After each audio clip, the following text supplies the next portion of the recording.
F-22 Raptor. They're somewhat common here because many are stationed at Langley Air Force Base in Hampton. But there's been some recent concern about these fighter jets because of problems with the oxygen supply system, causing what the Air Force calls a psychological incident for the pilots in the cockpit. Well, the Air Force has been studying the problem, and they released some of their findings today at the Pentagon. And 10 on your side's Art Kahn was the only local reporter there. He tells us about changes to keep those pilots safe. The F-22 Raptors at Langley Air Force Base continue to fly, as does the investigation to determine what is causing problems with the life support system in the cockpit of the aircraft. We've got the best, smartest people from the corporations, Lockheed, from the Air Force, from other services, from NASA, working to solve that problem.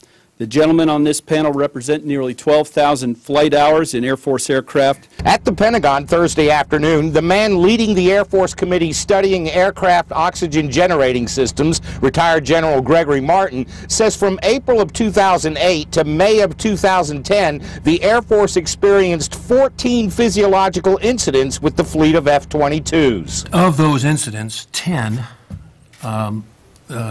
as a result of the investigations done, did not reveal a root cause. But a physiological incident reported by a Langley pilot just last Monday was, according to the Air Force, determined to be nothing more than a false reading from a simple device like the ones worn by long-distance runners to measure heart rate and blood oxygen levels.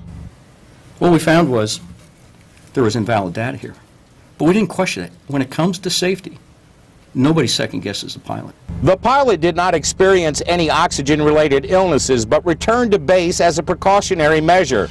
Along with the monitoring devices F-22 pilots are now wearing, the emergency air supply system is being modified with a new handle to make it easier for pilots to activate the system. There was a small ring that was in there. We've replaced it.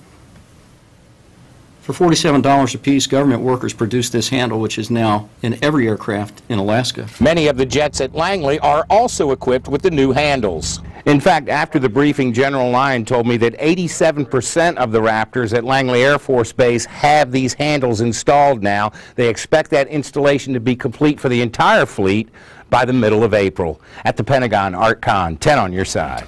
Now, the Scientific Advisory Board study conducted for the Air Force recommended, among other things, that the Air Force develop and install an automatic backup oxygen supply of the F-22 life support system. However, the Air Force says it still has not determined a root cause for the problem with the Raptor.